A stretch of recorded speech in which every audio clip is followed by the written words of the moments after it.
আমেরিকার মাটিতে, ব্রিটেনের মাটিতে, ইউরোপের মাটিতে বংশ নাই,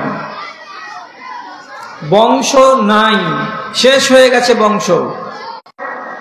একটা নারী যেদিন যেখানে গেল, যেদিন যেখানে বেড়াতে গেল, সেদিন সেখানে গিয়ে ক্লাবে, নাইট হাউসে, যেখানে সেখানে গিয়ে যে ছেলেটা পছন্দ লাগলো তার সাথে শারীরিক সম্পর্ক কায়েম করলো। কোন ছেলের দ্বারাই সে গর্ভবতী হয়েছে সে নিজেও ঠিক করে বলতে পারবে না।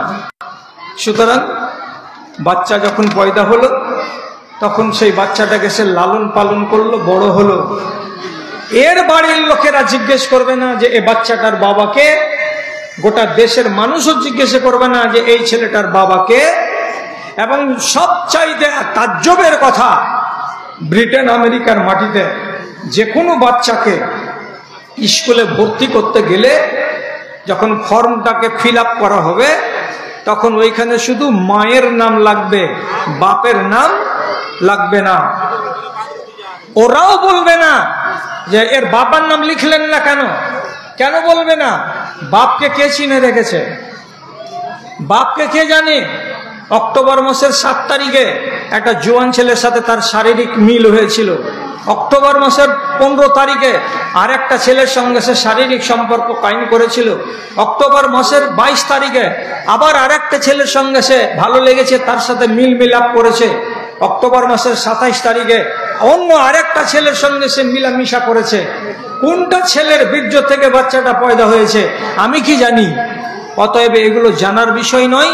মায়ের নামটা যদি থাকে তাহলে এই বাচ্চারা পড়বে, বাচ্চারা ডিগ্রি পাবে। কোনো স্কুল, কোনো কলেজ, কোনো শিক্ষা প্রতিষ্ঠানে কেউ বলবে না যে ছেলের বাবার নামটা কি। তাহলে আমেরিকাতে বংশ আছে, বংশ নাই।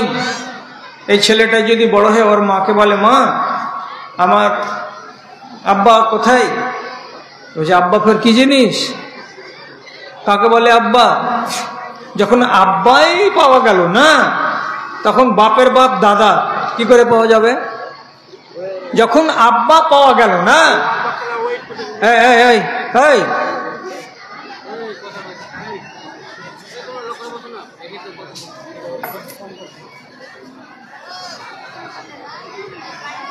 চুপ হয়েছে না? দেখেন তো চুপ হয়েছে। তোমাকে পেটের ভাত মেরে দিয়েছে জার্জিস, তা আমাকে মনে করছো যে এটা তো বুড়া খেপাই, কিছু বলবে না, ওই জন্য তোমরা এখানে মিটিং করছো। এটিকে লাগিয়ে দেওয়ার পরে মুখটাকে কমসে কম বন্ধ করে রাখো, একা একা ইশারাতে কাজ করো যদি করতেই হয়। যদি আব্বার ঠিকানা না থাকে দাদির ঠিকানা কোথায়? এই জন্য বলছি ব্রিটেন আমেরিকার মাটি থেকে বংশ ধ্বংস হয়ে গেছে। আল্লাহ রাব্বুল আলামিন এই জন্য বলছেন সাবিলা, এর মতো নোংরা আর কোনো কাজ হয় না। তো কেন বলেছিলাম যে আপনাদের এই কাউরি ছেলে আপনার দুশমন, এবার আপনি আপনার ঈমান বাঁচাবেন না জান বাঁচাবেন নিজে ভেবে।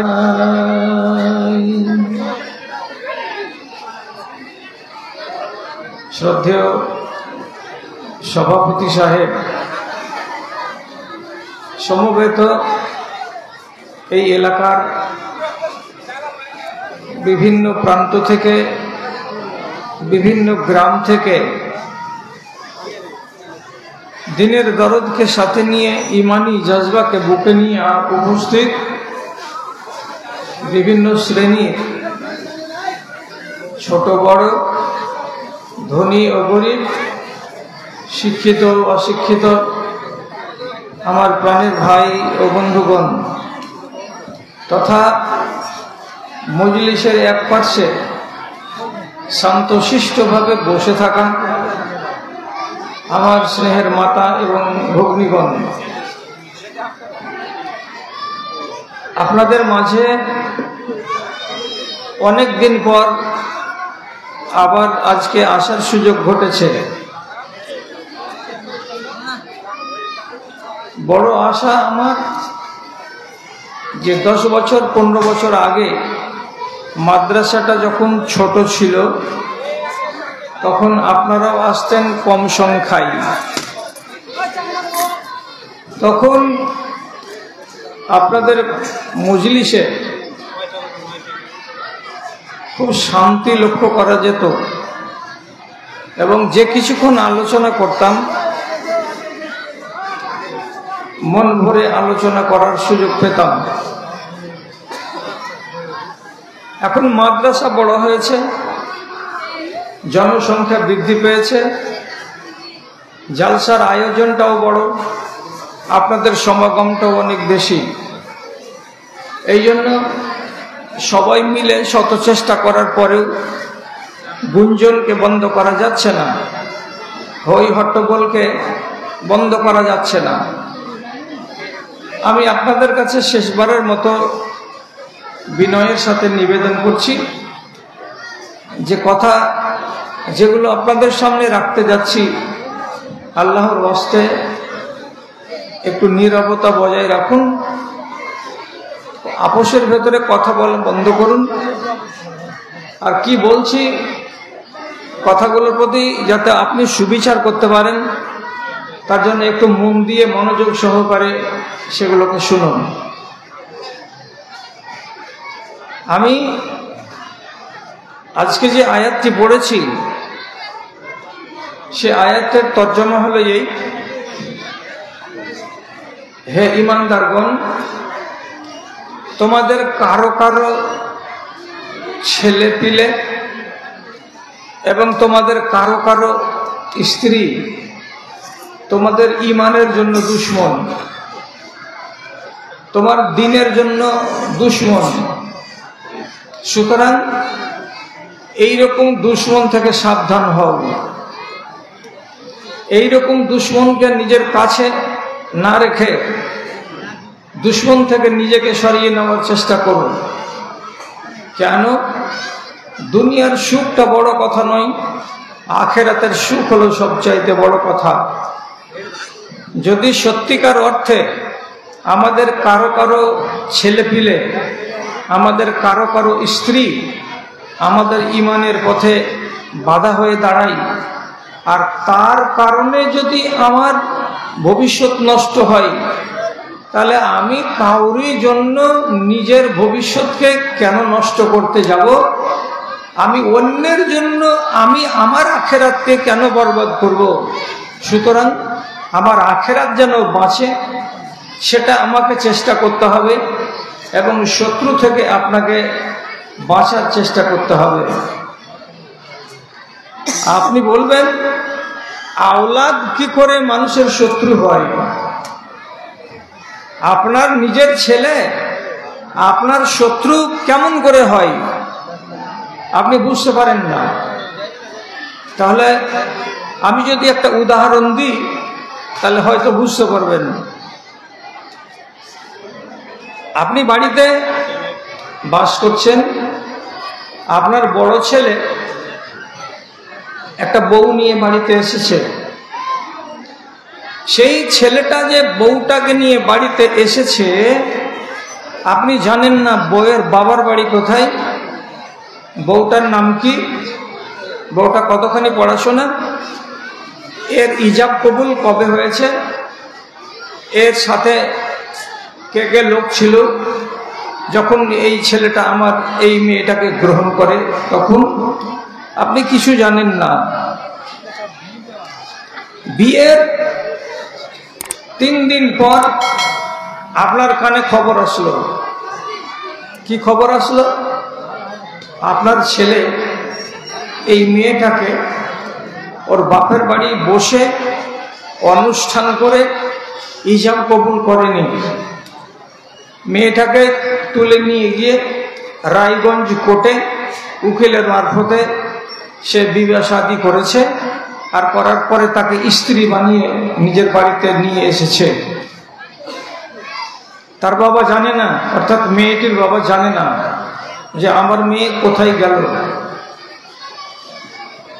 এই পর্যন্ত যখন 3 দিন পরে আপনি খবর পেলেন, ততক্ষণে আপনার কাছে আরো খবর চলে এলো যে আপনার ছেলে আমার মেয়েকে এইভাবে ফুসলিয়ে ফাসলিয়ে নিয়ে পালিয়ে গিয়ে তাকে বিবাহ করেছে, আমি এই বিবাহের খবর রাখি না, জানি না, সুতরাং আমার অমতে বিবাহ হয়েছে, অতএব এই বিবাহ নয়, আমার মেয়েকে যেন আমার হাতে তুলে দেওয়া হয়।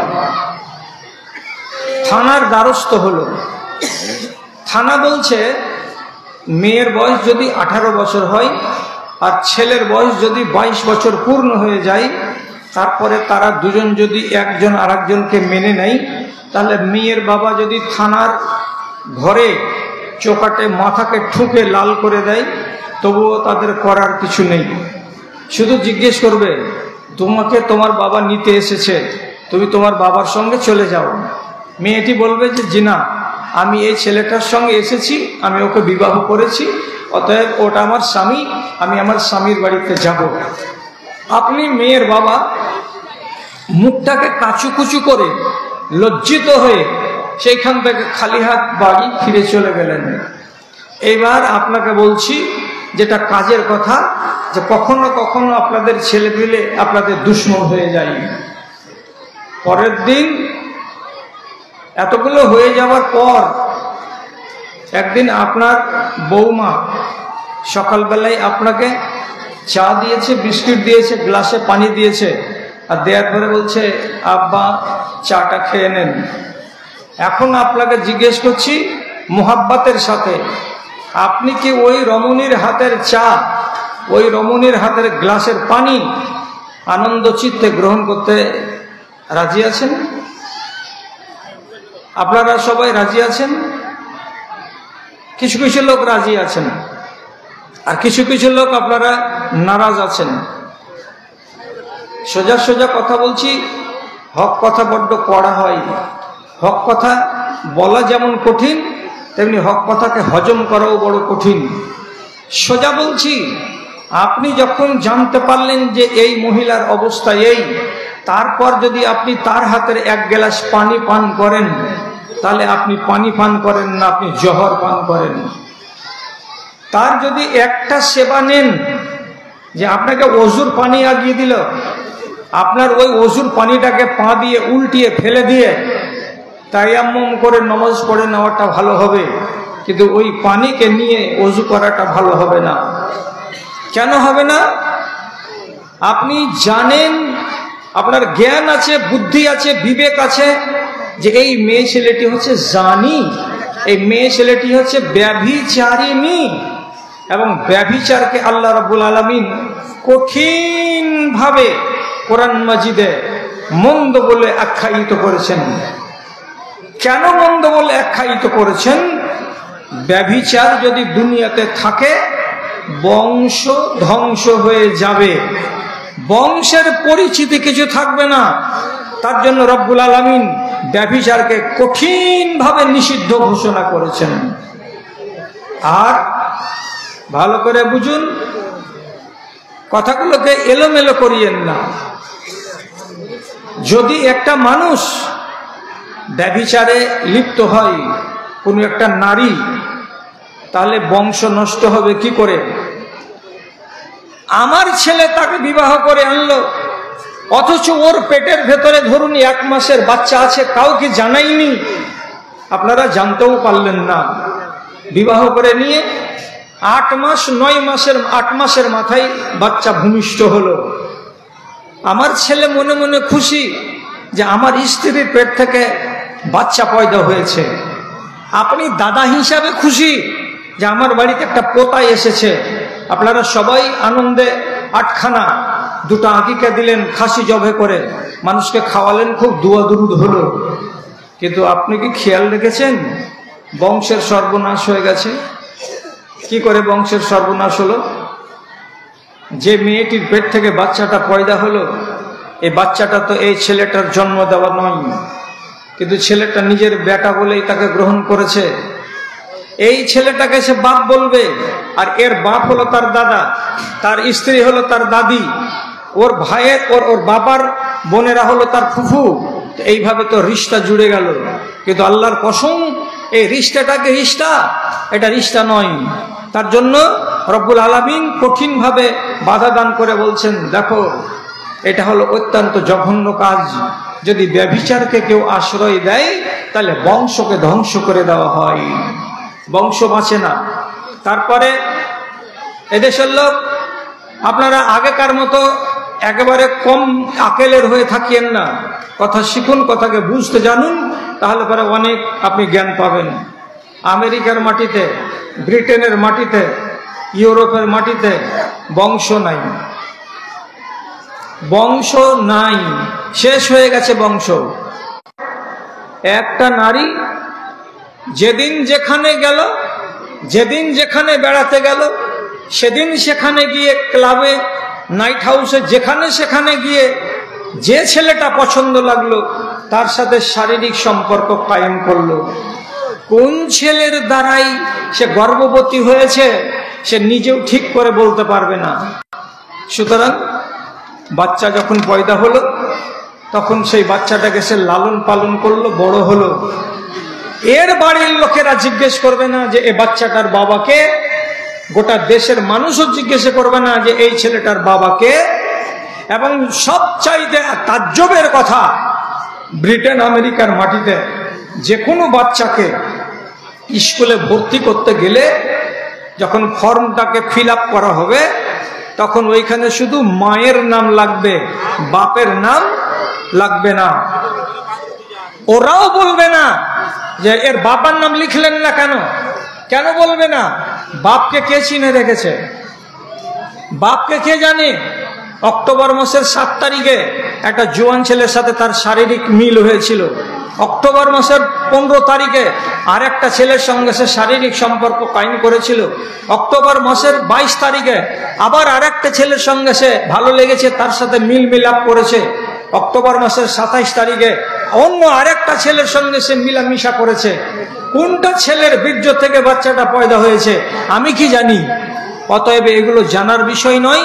মায়ের নামটা যদি থাকে তাহলে এই বাচ্চারা পড়বে, বাচ্চারা ডিগ্রি পাবে। কোনো স্কুল, কোনো কলেজ, কোনো শিক্ষা প্রতিষ্ঠানে কেউ বলবে না যে ছেলের বাবার নামটা কি। তাহলে আমেরিকাতে বংশ আছে, বংশ নাই। এই ছেলেটা যদি বড় হয় ওর মাকে বলে, মা আমার আব্বা কোথায়? বলছে আব্বা ফের কি জিনিস? কাকে বলে আব্বা? যখন আব্বাই পাওয়া গেল না তখন বাপের বাপ দাদা কি করে পাওয়া যাবে? যখন আব্বা পাওয়া গেল না,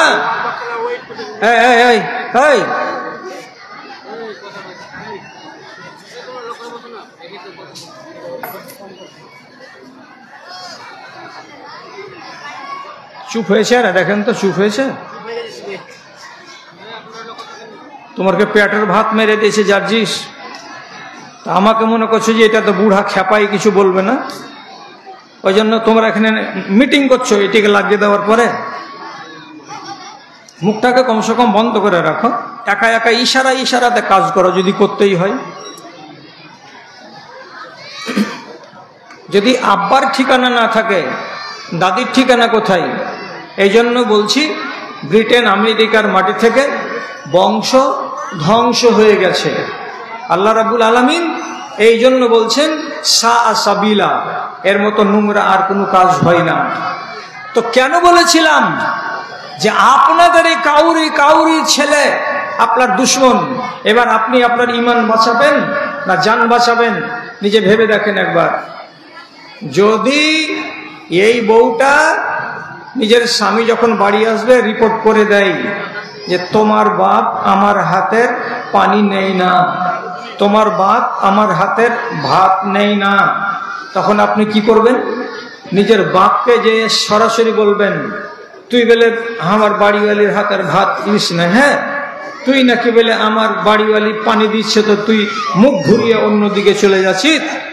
আপনার বুকে পাটা আছে, আপনি বলতে পারবেন যে আমি রান্ডির হাতের খানা খাবো না?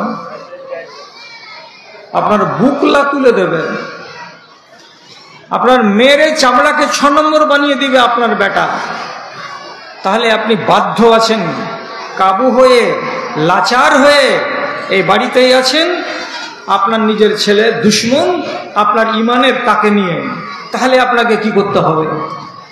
দুটো পথ, দুশমনকে দূর করুন। যদি দুশমনকে দূর করতে না পারেন তাহলে নিজে দূরে হয়ে যান। নবী করিম সাল্লাল্লাহু আলাইহি সাল্লাম বলছেন, সাইয়াতি আলান নাসে জামান, একটা দিন আসছে আগামী দিনে, এমন একটা সময়, এমন একটা যুগ, সেই যুগের মানুষ যখন দেখবে গ্রামে ঈমান বাঁচাতে পারা যাবে না, বাড়িতে থাকলে ঈমানকে টিকানো যাবে না, তখন নিজের ঈমানটাকে বাঁচাবার জন্য করবে কি, 10টা থেকে 12টা ছাগলকে গলায় দড়ি দিয়ে নিয়ে হাঁকাতে হাঁকাতে পাহাড়ের কিনারায় চলে যাবে। আর পাহাড়ের কিনারায় গিয়ে সেখানে ছাগলগুলোকে চড়াবে, আর গাছের তলায় চাদর টাঙিয়ে দিয়ে সেখানে রাত কাটাবে। ছাগলের দুধ খাবে এবং জঙ্গলের ফলকে কুড়িয়ে কুড়িয়ে খাবে। একবার পেট ভরবে আর একবার পেট ভরবে না, একবার আহারে থাকবে, একবার অনাহারে দিন কাটবে। এইভাবে জীবন কাটিয়ে কাটিয়ে এসে মাটির তলে চলে যাবে। কেন এ কাজটা করবে? তো শুধু ঈমান বাঁচাবার জন্য করবে। সে সময়টা তো চলে এলো। কত নিবেন এইরকম আওলাদ যারা আপনার আর আমার ঈমানের দুশ্মন হয়ে আছে? ছেলে মদ খায়, স্পষ্ট জানেন। ছেলে গাঁজা খায়, স্পষ্ট করে জানেন।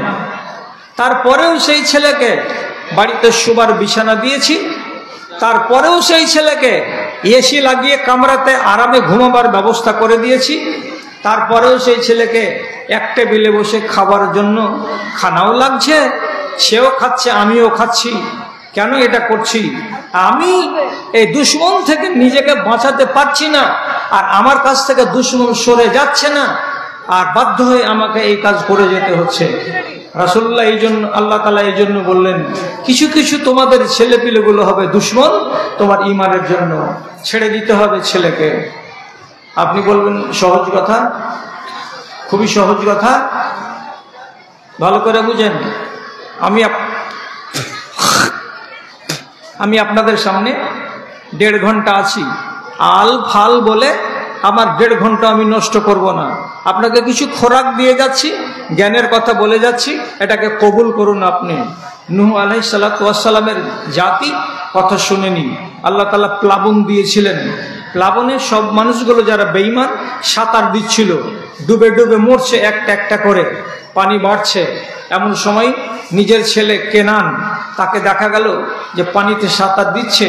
সাঁতার দিতে দিতে দিতে দিতে ক্লান্তি পেয়ে গেছে, আর সাঁতার দিতে পারে না। তখন এই টাইমে তার ইচ্ছা হয়ে গেল কি, যে আমি আমার বেটাকে নৌকাতে তুলে নিই। যদি নৌকাতে না তুলে নিই তাহলে পরে আমার ছেলে বাঁচবে না, মরে যাবে। তো ছেলেটা কেমন? ছেলেটা পাক্কা বেঈমান, শয়তান, নাফরমান, মারদুদ, নিজের বাবাকে মানে না, বিশ্বাস করে না। শেষে আল্লাহ রাব্বুল আলামিনের সামনে আরজি জানিয়ে বলছেন, ইন্নাহু মিন আহলি, হে আল্লাহ, এটা আমার আহাল, এটা আমার পরিবার। এই ছেলেটা আমার চোখের সামনে ডুবে যাবে, আর আমি বাপ হয়ে কেমন করে সহ্য করতে পারবো? আমি এই ছেলেটা নাফরমান হতে গেলেও তার হাত ধরে আমি তুলে নেব নৌকায়, যাতে ছেলেটা মরে না যায়। যখন মুশরিককে, বেদিনকে হাত ধরে তুলতে যাচ্ছিলেন নৌকাতে যাতে প্রাণে বেঁচে যায়, তখন আল্লাহ রাব্বুল আলামিন বললেন যে, হে আমার নবী নূহ, তুমি কি ভুল কথা বলতে গেলে? যেটা বেঈমান, তোমাকে মানে না, শুনে না, সেই লোকটাকে তুমি বলছো ইন্নাহু মিন আহলি, এটা আমার পরিবার। একটা মুশরিককে তুমি পরিবার বলতে যাচ্ছ, আর তার মুহাব্বতে পড়ে গিয়ে তুমি তাকে হাত ধরে ডাঙায় তুলতে যাচ্ছ, নৌকায় তুলতে যাচ্ছ। যদি এই কাজটা করো তাহলে চরম সাংঘাতিক কাজ করা হবে। তুমি আমার নজরে, আমার খাতায়, আমার কলমে একজন জালিম বলে বিবেচিত হবে, তুমি একজন অন্যায়কারী বিবেচিত হবে। কি বলে? এটা তো তোমার দ্বীনের দুশমন। তুমি তোমার দ্বীনের দুশমনকে দুশমন বলে ভাবো না, তুমি তাকে ঘেন্না করো না, তুমি তাকে মুহাব্বত করো। তুমি তার হাত ধরে তুলতে যাচ্ছ। আল্লাহ রাব্বুল আলামিন আসমান থেকে তাকে খবর দিয়ে বললেন, ইন্নাহু লাইসা মিন আহলিক, ইন্নাহু আমালুন গায়রু সালেহ, এটা আপনার আওলাদ নয়। এটা আপনার পরিবারের অন্তর্ভুক্ত নয়, এর কাজগুলো ভালো নয়, এর কাজ হলো জালিমের কাজ। সুতরাং এই লেখটাকে আপনি খবরদার হাত ধরে নৌকায় তুলবেন না, আমি পরওয়ারদিগার আপনাকে নিষেধ করছি। নবী নূহের ইমানের মাঝখানে বাটা হয়ে দাঁড়িয়েছিল এই ছেলেটা। কি করলেন? বাঁচাতে গেলেন ইমানকে না বাঁচাতে গেলেন ছেলেকে? ছেলেকে ছেড়ে দিলেন, হাত ধরলেন না। ছেলে বলছিল, আরে তোমার হাত কেন ধরতে যাব, সামনে জুদি পাহাড়, আর একটু সাঁতরে যদি পাহাড়ে চলে যাব আমার জীবন বেঁচে যাবে, আমাকে কেউ মারতে পারবে না। বেটা বললেন, বাবারে আজকে জুদি পাহাড়ের উপরেও আল্লাহ রাব্বুল আলামিন পানি পৌঁছে দেবেন, রেহাই নেই। শেষ পর্যন্ত চোখের সামনে বেটা ডুবে মরে গেল, কিন্তু নবী নূহ আলাইহিস সালাতু ওয়াস সালাম হাই আমার বেটা বলে তার দিকে হাত বাড়াতে পারলেন না। কেন? আমি দুশমনকে যদি মুহাব্বত করি তাহলে আমার দিন চলে যাবে, না আমি কাজ করতে যাব না। তিনি ত্যাগ করেছিলেন 100 বার। আপনি বলেন যে হ্যাঁ ত্যাগ করেছেন, যদি আপনার দ্বারাই কুলাই, আপনি যদি পারেন তাহলে এটা তো পারবেন, গ্রামের লোককে ডেকে আপনার এই কুলাঙ্গার ছেলেটাকে আপনি আলাদা ভাতে করে দিবেন, জুদা করে দেবেন, ভিন্ন করে দেবেন, ওর হাতের খাবেন না, ওকে সাথে রাখবেন না। এটা করতে পারবেন না? পারবেন না। শতকরা 80 জন লোক বলবে এটাও করতে পারা যাবে না। তাহলে আপনি যদি বদ্দিনের সঙ্গে দিনকে মিলাতে যান তো টিকবে একটাই, দুটোই বাঁচবে না। একটাই বাঁচাতে পারবেন, দুটোকে বাঁচাতে পারবেন না। হাত ধুতে হবে আপনাকে দিন থেকে। ভালো করে বুঝুন, কাজের কথা বলছি আপনাকে। হযরতে আবু বকর সিদ্দিক রাদিয়াল্লাহু তাআলা আনহু তার বেটা আব্দুর রহমানকে, তার বেটা আব্দুর রহমানের বিবাহ দিলেন। বিবাহ দিলেন, খুব সুন্দরী বিবি এলো বাড়িতে। সুন্দরী বিবিকে পেতে গেলে সবাই তার যৌবনকালে বেশি বেশি সময় দেয় নিজের বিবির কাছে। তো আব্দুর রহমান নতুন বউ পেয়ে কি করলো, তার কাছে সময় একটু বেশি দিতে লাগলো। ফলস্বরূপ জোহরের টাইমে আব্দুর রহমানকে দেখা যায় জামাত খাড়ো হতে যাচ্ছে, তখন মসজিদে দৌড়ে দৌড়ে আসছে। মাগরিবের টাইমে দেখতে পাওয়া যায় আগে থেকে এসে মাগরিবের 2 রাকাত সুন্নাত পড়বে, এতটুকু সময় নিয়ে মসজিদে আসে না। আসছে তো দৌড়াতে দৌড়াতে কোনোদিন 1 রাকাত ছুটে যায়, কোনোদিন 2 রাকাত ছুটে যায়। ফজরের বেলা দেখা যাচ্ছে আব্দুর রহমান জামাত কায়েম হওয়ার 5 মিনিট 7 মিনিট আগে মসজিদে আসতে পারে না। আসছে কখন? জামাত খাড়ো হয়ে যাওয়ার পরে, অর্ধেকটা কেরাত হয়ে যাওয়ার পর মসজিদে এসে হাজির হচ্ছে। এই যে ঢিলেমি, এই যে ঢিলেমি, এই ঢিলেমিটা কিন্তু বিবাহের আগে তার ছিল না। এর আগে সেটা কিন্তু সুন্দর চলনের ছিল। টাইমে নামাজে যাওয়া, 15 মিনিট 20 মিনিট আগে মসজিদে হাজির হওয়া, এই নিয়মটা আস্তে আস্তে দুর্বল হয়ে গেল। কখন তো বেটার বিয়ে যখন দেওয়া হলো তখন। তাহলে জামাত ছুটে যাওয়া আধখানি, দেরিতে মসজিদ যাওয়া, এবং ঘরের ভেতরে দিনের বেলায় শুধু গল্প করা, ফুসুর ফুসুর করা, বউটাকে বাড়ির সংসারের কাজে সুযোগ না দেওয়া, এগুলো যৌবনকালে মানুষের দ্বারাই হয়ে থাকে। তো আবু বকর সিদ্দিক এটা মেনে নিতে পারলেন না। বউয়ের কারণে বেটার যদি ঈমান দুর্বল হয়ে যায় তাহলে এই বউটা আমার ছেলের হিতে মঙ্গলকর নয়।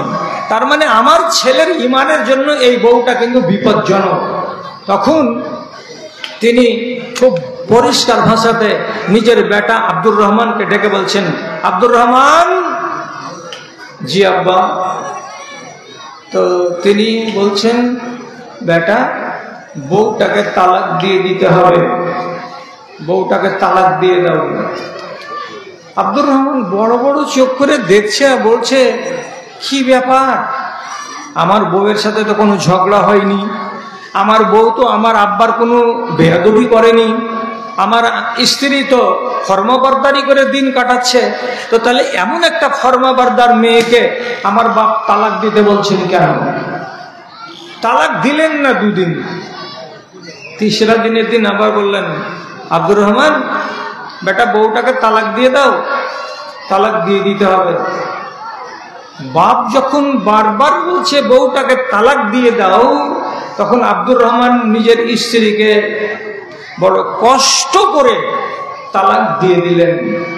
তালাক যখন দিয়ে দেওয়া হলো, তখন বেচারি একবারে ঝিম ধরা হয়ে গেল, শোকে, দুঃখে, মনের ব্যথায়, বেদনায়।